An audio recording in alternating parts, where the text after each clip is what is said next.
Bem-vindas todas. Essa é a nossa aula avulsa de março. E nosso tema de hoje é o Romance do Deserto e Sua Semente, de Jorge Barão Biza, um escritor argentino. Esse romance saiu em 1998. Caso não tenha dado para perceber, vou chamar a atenção para o fato de que eu estou meio doente. Eu passei o dia hoje de cama, ainda estou bastante entupido, então dá para ver pela minha voz sexy e anasalada.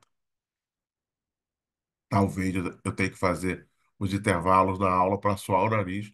Então, você que está vendo isso gravado, essa triste gravação da minha voz fanha, por favor, zoe de mim pelas costas só. Não precisa fazer pela frente.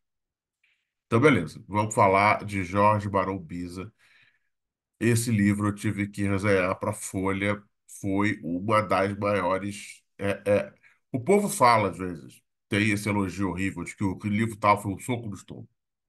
Eu odeio esse elogio, até que porque eu nunca quis dar soco no estômago de ninguém. Então é isso, realmente não quero dar soco no estômago das pessoas. Mas, de fato, se teve um livro na minha vida que eu senti que foi uma surra, foi esse. Esse livro me deu uma surra. Uma surra boa, um livro incrível, incrível, incrível, incrível. É muito raro de eu colocar um autor na minha lista de favoritos só por um livro, mas eu coloquei esse. Mas já vou chegar lá na vida do cara. Eu vou seguir aqui meu roteirinho. Vamos lá. Eu tenho um roteirinho. Então, essa é uma história. Vamos lembrar, o livro saiu em 1998. Mas ele conta uma história, a história da família do autor. Então, para vocês entenderem a história da família do autor, eu tenho que contar algumas coisas. Então, o autor é o Jorge Barão Biza. O pai dele era o Raul Barão Biza. Raul. E o Raul, o pai do Jorge, nosso autor, era um milionário boêmio de Córdoba, que é no interior da Argentina. E era um cara que fazia loucuras. Então, por exemplo, ele foi casado pela primeira vez com uma moça que era aviadora e atriz, que era uma coisa muito comum na década de 20. Tinha um povo doido que ficava pilotando avião e fazendo coisas, tipo dançando na asa do avião, entendeu? Era incrível. Tem uns vídeos desses que você de fato não acredita.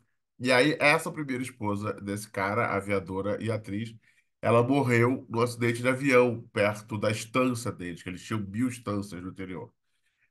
E o cara era tão doido, era tão apaixonado, tão rico, que no local da queda, ele construiu um mausoléu de 82 metros de altura, que até hoje é o maior do país. É isso. Ele construiu uma torre de 82 metros de altura no lugar onde o avião da mulher bateu no chão, para relembrar ela. E está lá até hoje. E é muito interessante porque, às vezes, até pouco tempo atrás, tinham umas intenções de derrubar, porque ocupava espaço, atrapalhava o espaço aéreo, sei lá. É isso, é uma torre no meio do nada. E o próprio autor, o Jorge Morumbi, vetava. Não, cara, isso aqui é uma coisa que meu pai quis fazer, ele fez na terra dele, foda, deixa ele fazer, entendeu? Maravilha. Então, ok. Então, o Raul era esse cara, né? Casou com a atriz aviadora, fez uma torre. Depois ele começou a se envolver em política. Num dado momento, ele se considerou um revolucionário, esquerdista, radical, chegou a ser preso algumas vezes, em greve, e tudo. E depois se casou pela segunda vez. E quando ele se casou pela segunda vez, ele se casou com a filha de um governador radical. Radical era um dos partidos da Argentina. Então, ele tinha esse governador radical muito importante, muito famoso, e ele se casa com a filha desse governador, que é a Clotilde Sabatini. Então ele se casa com a Clotilde Sabatini, que é a mãe do Jorge. Então o Jorge, o nosso autor, é filho do Raul, que fez o mausoléu para a primeira esposa, e da Clotilde, que era de uma família política, né? Filha do governador radical. Só que o casamento não foi feliz, o Raul não parava quieto, queria comer todo mundo. A Clotilde também era uma mulher forte, decidida, não queria aturar besteira, começou a pedir o divórcio. Na Argentina, a lei do divórcio era muito antiga. Já era daquela época. Veja, eu digo isso porque no Brasil só passou a ter divórcio em 78. Mas na Argentina, já na década de 50, você já tinha divórcio. Então a Clotilde começa a pedir o divórcio.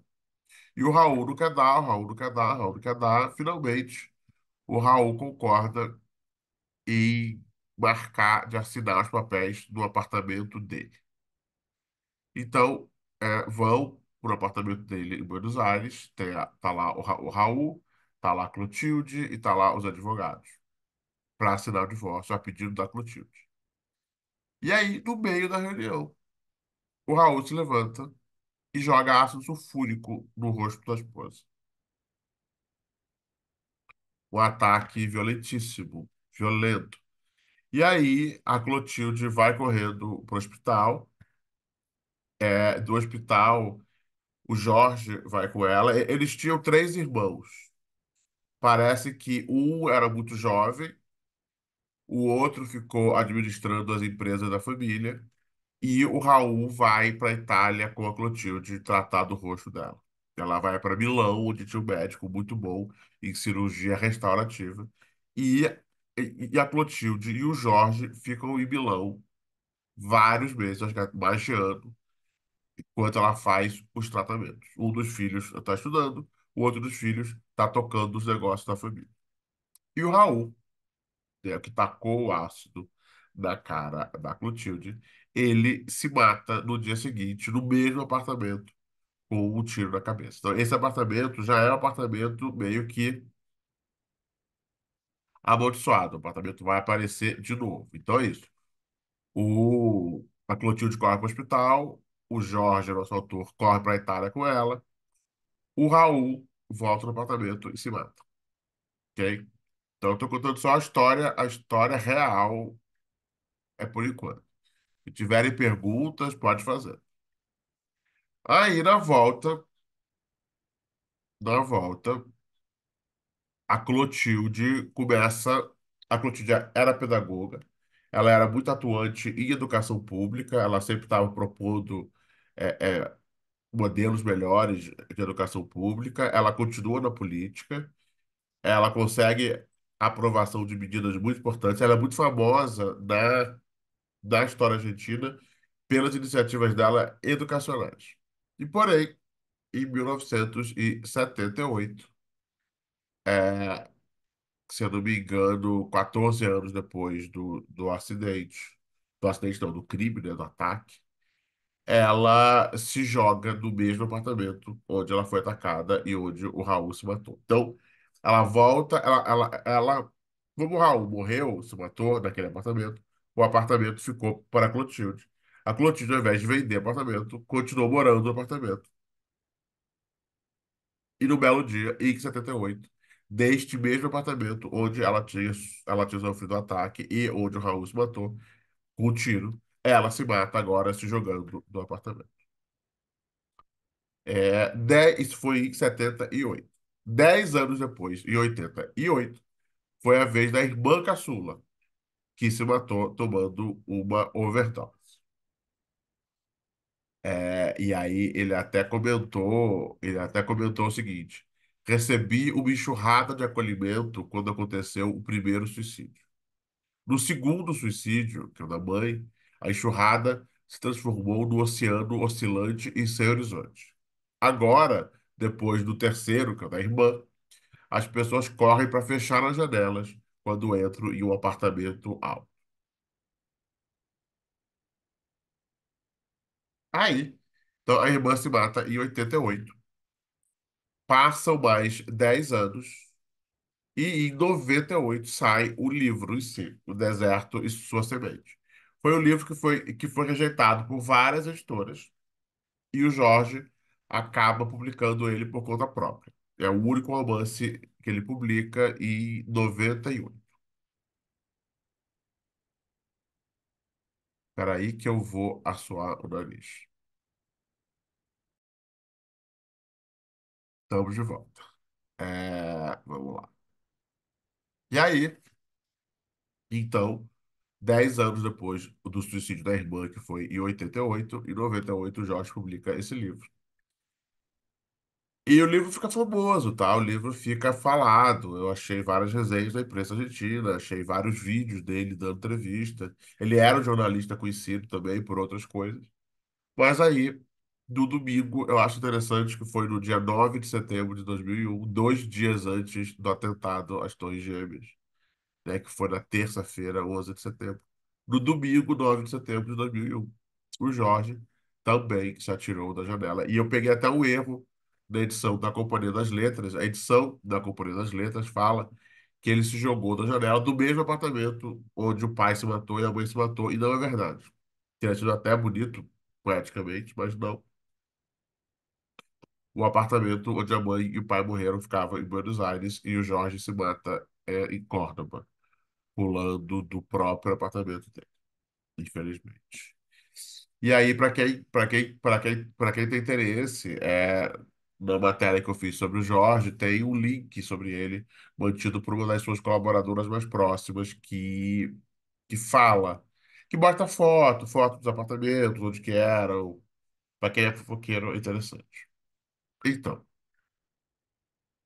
uma outra coisa interessante desse livro é que eu recomendo muito que quem possa tente ler em espanhol, porque ele foi escrito parcialmente em cocolite. Cocolite é muito interessante, que é um dialeto argentino que mistura o espanhol com o italiano. E como é um dialeto, né, como é uma fala, ele é estável, ele não foi registrado, ele não foi fossilizado. E isso, inclusive, é o interesse. O Jorge Marobiza, que era um grande escritor, fala isso. Para ele, o interesse dele é que o Cocolite era um tema muito argentino, que era uma terra da liberdade, onde não se pode cometer erro, justamente porque ele não está normatizado, porque não há dois cocolites iguais. Então é isso. Então é uma obra de uma língua muito interessante, muito bonita. Existe uma certa instabilidade do estilo que torna a obra mais rica e mais complexa e também dificulta a vida do tradutor. Então, o tradutor do Deserto e sua Semente é o Sérgio Molina, que inclusive é ganhador de um Jabuti de tradução pela sua tradução do Don Quixote, em 2004. Então é um tradutor muito bom, que ele faz um excelente trabalho, então vale a pena ler a tradução é ótima, mas também vale muito a pena dar uma olhada no original, ver como que é o original.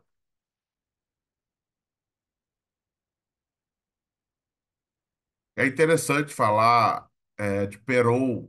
Eu acho que a gente, às vezes, no Brasil, não tem noção do que é o fenômeno Perón. E o fenômeno do Perón. Veja, o fenômeno do Perón é difícil de entender, mesmo a gente tendo um fenômeno muito parecido aqui, que foi o do Getúlio Vargas. O Perón é difícil de entender, meio que no mesmo nível do Getúlio Vargas. Ele foi um ditador num país em que o pessoal, em geral, dava golpe de direita, golpe para ser carola, golpe para ser conservador, ele dava golpe, foi o ditador e foi o ditador. É isso, ele é o grande nome da Argentina do século XX. Até hoje, 25 anos quase dentro do século XXI, os políticos argentinos ainda se candidatam como peronista ou antiperonista. Então você vai ver que é uma coisa que, de fato, e é isso, a maneira mais fácil de explicar o Perón para o brasileiro é explicar que ele é tipo Vargas, ele é tipo Vargas da Argentina, mais ou menos na mesma época, que era um ditador, não tinha afeto pela democracia, mas de fato, quando ele fazia os seus governos, ele dava o amor especial para o povo, para os direitos trabalhistas. Então ele não era o seu típico ditador à direita conservador. E a grande diferença do Perón pro Vargas, além da morte, o Perón, ele sai do poder. É isso, o Perón, assim como o Vargas, ele também sai do poder, volta do poder, sai do poder, volta do poder. A diferença é que o Vargas se mata no poder e o Perón não, o Perón morre de velho. E a outra diferença é a Evita, obviamente. O Perón casa com uma loura carismática que vira a mãe da nação. Então, isso também é bem interessante. E por que que eu tô falando isso tudo? Porque a Clotilde, a mãe do Jorge, na vida real, ela tinha uma relação de amor e ódio com a Evita, porque ela era do Partido Radical, que era o partido anti-Perón, né? Então, muita gente dizia que ela queria ser, antes do ataque, a Evita radical, né? Queria ser a Evita radical, queria ser a Evita do outro lado. E a Evita sempre foi muito mais popular que ela. Então, e a Evita, para quem não lembra a história, ela morre muito cedo. Ela tem um câncer muito cedo, morre e vira uma figura de culto. Até num dado momento, ela vira uma figura tão de culto que o cadáver dela desaparece. Então, tem uma coincidência muito cruel desse livro que em vida, a Clotilde e a Evita Perón eram inimigas. Só que a Evita morre e a Clotilde é desfigurada. E as duas vão para o mesmo lugar. Os peronistas escondem o corpo embalsamado da Evita em Milão e a Clotilde vai tratar o seu rosto desfigurado em Milão. Então é muito interessante que as duas que foram rivais na política argentina é, se juntam no retiro na mesma cidade, a poucos quilômetros uma da outra. A Evita morta, mas de corpo perfeito e imaculado, e a Clotilde viva, mas de corpo desfeito, queimado, desfigurado. Aí de- a Clotilde volta para a Argentina. E por esses vai e vens da política, né? Afinal, até o Prestes teve que apoiar o Vargas, que tinha mandado a mulher dele morrer no campo de concentração. Nesses vai e vens da política da década de 70, a Clotilde, do Partido Radical, acaba tendo que se aliar aos peronistas, aos antigos rivais peronistas. E aí tem uma cena no livro que é belíssima, que é fortíssima. E é isso, de novo, a gente não sabe se essa cena aconteceu na vida real, obviamente. Mas a cena é muito interessante. E a cena é a seguinte: é, tá tendo um comício onde a Clotilde tá, tá mancomunada, ela tá aliada com os peronistas, e ela tá com o filho lá, com o Jorge. E aí, depois do comício, eles estão andando assim pelo campo onde foi, e veio uma velha peronista conversando em volta da fogueira. E essa velha peronista, ela está contando as histórias da Evita. Ela está contando como era a Evita, que tipo de mulher era a Evita. E está claramente idealizando a Evita. Ela trata a Evita como se fosse uma santa. E aí, no romance, logo depois dessa conversa, a mãe se mata, a Clotilde se mata. Então é isso. Na estrutura do romance, o romance claramente quer mostrar, né, que essa conversa de alguma maneira levou ao suicídio, ou que ela estava pensando, pensando, pensando, e essa conversa foi um estopim. Porque é isso. Essa conversa é tipo, parece, parece que essa conversa está falando que não tem como ganhar no peronismo. Que o peronismo, de fato, mesmo quando faz merda, mesmo quando é ditatorial, mesmo quando a mulher morre, Evita morre, ele ainda assim acessou uma parte muito fundamental da psique argentina que não tem o que fazer. Mas fica a pergunta, né? Será que houve essa conversa na vida real? O que será que fez a Clotilde desistir de tudo depois de 12 anos de lutas médicas? É isso, ela sofre ataque, ela fica 12 anos lutando, né? Lutas médicas, lutas políticas, e aí ela se mata. É interessante porque o Barão Biza, sobre esse discurso da velha em volta da fogueira, né, ele fala o seguinte: essa velha é um dos poucos personagens inteiros que não está se desintegrando no romance. Sua fala é uma mescla de todas as falas regionais do país, espontânea e verdadeira, mas completamente inventada. Me custou horrores escrever essas páginas.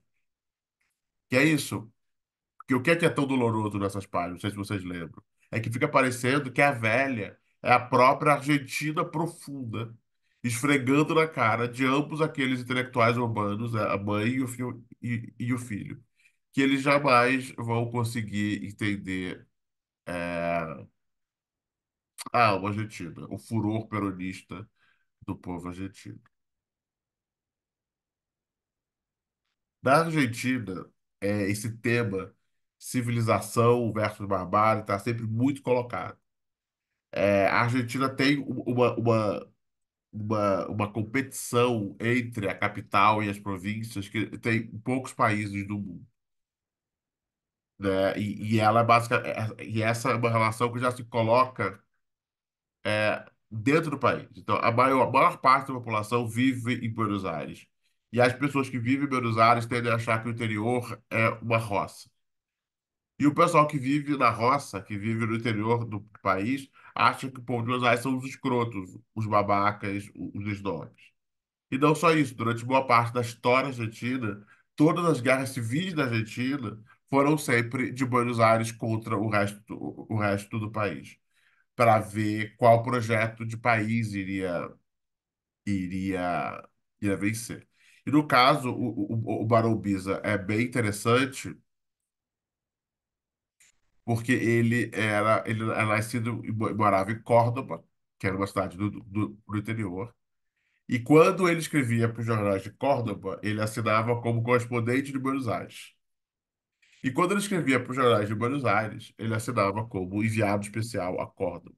Eu acho isso bem interessante, porque mostra também uma certa postura pessoal dele, sempre dentro, sempre fora, sempre incluído, sempre excluído, ao mesmo tempo dos dois mundos. E pensando nessa questão da civilização versus barbárie, do interior versus capital, eu achei interessante reparar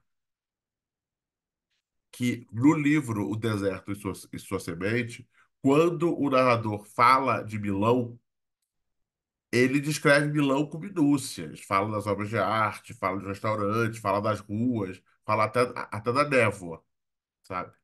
Mas ele nunca diz o nome do seu próprio país. Ele nunca fala Buenos Aires, nunca fala Perón, nunca fala Argentina. Nada que é local é mencionado. Ele vem do país não descrito e vai para Milão. Então é isso. Por exemplo, também é muito interessante que ele nunca menciona não só Argentina, Buenos Aires, Córdoba, mas também nunca menciona nem Perón, nem Evita. É como se eles fossem aqueles que não podem ser nomeados, sabe?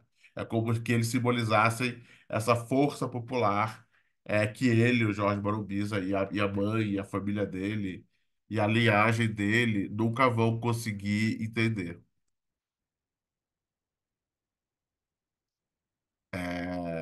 Que mais? Foi, eu achei bem interessante. Esse livro já está saindo há muito tempo, né? O livro é de 98, tem 26 anos. Mas é interessante ele sair agora do Brasil, bem atrasado, do lançamento, mas a tempo de servir de exemplo para a nossa safra de autoficção. E literatura não tem crítica melhor do que simplesmente fazer melhor. O Barão Biza dá uma aula de como transformar tragédia familiar em literatura de primeira ordem.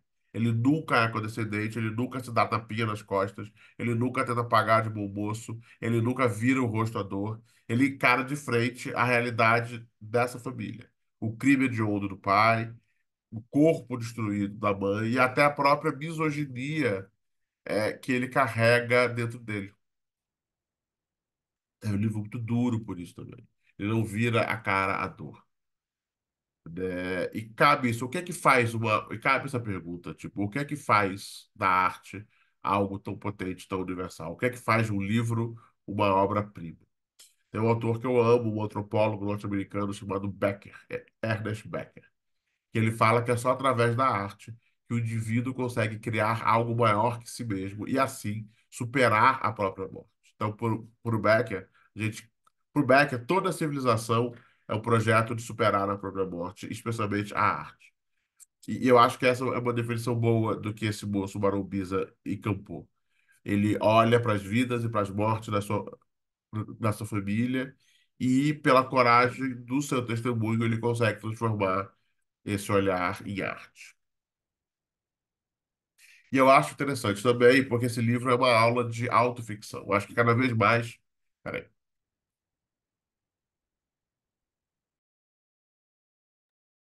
voltei. Vou ficar só na origem. Então, eu acho que a gente está num momento histórico de que o grande tema da moda é essa autoficção, né? Esses livros narrados por escritores com seus próprios nomes e contando pedaços das suas vidas e não sei o que, não sei o que lá. Que veja, não é ruim, é bom, dá para fazer coisa bem legal, mas eu fico bem incomodado com o que eu vejo de autores utilizando autoficção para sacanear e explorar outras pessoas, né? Eu fiz uma crônica, eu fiz uma resenha bem dura de um livro contemporâneo que sai pela Folha. Eu, em geral, não critico autores vivos. A exceção nesse caso foi o menino cuja mãe é viva e tem demência, alguma coisa assim. E ele achou uma caixa de papéis da mãe e ele publicou. E é isso, o livro não tem grandes trabalhos artísticos ou intelectuais ou retrabalhos. Ele só pegou as coisas da mãe e liberou para o mundo. E se diz artista e escritor. Eu não sei, eu não vejo muito valor nisso. E eu fiquei meio chocado. Eu acho que é uma falta ética com a mãe, que meu mal tá ali viva aí. Então tem umas autoficções assim. Tem outras, tipo, tem um moço escritor que ficou famoso com um livro sobre como a filha dele morreu. E é isso, veja. É um tema válido. A minha filha morreu, eu fiquei mal, escrevi um livro. E o livro fez sucesso. Ok. Mas. Então, não li o livro. Não sei se o livro é bom ou ruim, mas entenda que. Eu não sei. Fica uma coisa estranha do cara ficar famoso porque a filha morreu. Entendeu? É isso. Qual é o limite de quanto a gente pode urubuzar a vida da nossa família? Né? A nossa família morreu, sofreu, virou carniça. O quanto que nós vamos ser os urubus que vamos ciscar essa carniça da nossa própria família, da tragédia da nossa família. Então, de fato, não tem resposta certa. É, tá todo mundo fazendo o melhor que pode. Algumas coisas me caem pior do que melhor, ok. Mas eu acho muito oportuno esse livro sair desse momento histórico, porque estão saindo tantas autoficções brasileiras ruins ou questionáveis, e esse livro faz isso muito bem. Ele é um excelente exemplo de como você pode usar todas as tragédias da sua família, sem parecer que você é um urubu lucrando em cima dessa tragédia. Então, por exemplo, a história do Jorge Barombiza era bem conhecida, né? Essa história de tudo isso que eu falei. Mas ele muda os nomes, ele muda os detalhes. E no que ele muda os nomes e os detalhes, não é pouca coisa. Porque aí o livro não se permite ser lido como nenhum auto. Ele não é nem autobiografia, nem autoficção. A gente lendo sabe que aquilo se baseou numa história real. Como não saber? Só que a gente não sabe o que é verdade e o que é que não é dos detalhes pequenos. Tipo, por exemplo, essa conversa com a velha do comício de Buenos Aires, do comício peronista. É verdade? É mentira? O que foi que levou a mãe a se matar? Eu não sei. Eu não sei o que é verdade, o que é mentira. Eu sou de opinião que o simples fato de mudar os nomes e os detalhes tem um efeito poderoso de fato, ficcionalizar aquilo. Faz o leitor ter noção de que ele está diante de uma obra de arte poderosa e independente, que se basta por si só e que não é relacionada diretamente à realidade. O que o Jorge Barombiza falava é que, para ele, um dos grandes perigos da autobiografia, junto com a autocomplacência, era reduzir tudo a fofoca. Ele dizia que a saga da família dele era um sol negro que tragava tudo e que impedia que o romance fosse apreciado nos seus próprios méritos literários. E eu digo que cabe a nós, leitores, não cair nesse erro. Quer dizer, eu sei que eu comecei falando de fofoca da família, eu contei a fofoca da família toda, mas o que eu quero dizer é o seguinte: esse romance é fenomenal e ele não depende dessa história, dessa família. Essa história poderia ser toda inventada E o romance seria tão bom quanto. É um romance que realiza todo o potencial da melhor literatura. Ele transforma dor em, em arte, e uma arte que vai perdurar enquanto acontecer, enquanto existirem pessoas interessadas em pessoas. E a última coisa que eu li várias coisas que o Jorge Barumbiza escreveu, e teve um texto que ele escreveu que eu fiquei pensando, que teve um grande comediante argentino, que era tipo Oscarito argentino, que fez muito sucesso durante muito tempo e se matou, e não é se matou, morreu depois de velho, mas não sabia se ele tinha se matado ou não. Havia uma dúvida se tinha sido um suicídio ou um acidente a morte dele. E o Barão Biza fala da vida desse cara, fala da morte misteriosa dele e termina se perguntando o que acontecerá com as pessoas que ficam, o que acontece com quem fica. E é isso, ele também decidiu jogar uma varanda, mas o que fica é esse livro. Esse livro fica. E eu sou grato por ele, eu sou grato por esse homem ter conseguido tirar um tempinho da sua dor para nos presentear com esse livro. E era isso, é basicamente isso que eu queria dizer, é isso que eu tinha pronto aqui para falar. Agora eu vou dar mais um intervalinho para suar o nariz. E eu quero ouvir vocês. Liga as câmeras, falam. Eu quero ouvir como é que foi a experiência de vocês de ler esse livro. Então, só um segundo. Muito obrigado para quem veio, para quem abriu a câmera, para quem compartilhou os seus comentários sobre o livro. Estamos encerrando aqui a nossa aula sobre o deserto e sua semente. Obrigado para quem veio ao vivo. Obrigado para quem está vendo no YouTube. Vocês são lindos. Muito obrigado. Desculpa estar tão doente. Beijo, beijo e tchau. Melhoras, Alex. Valeu.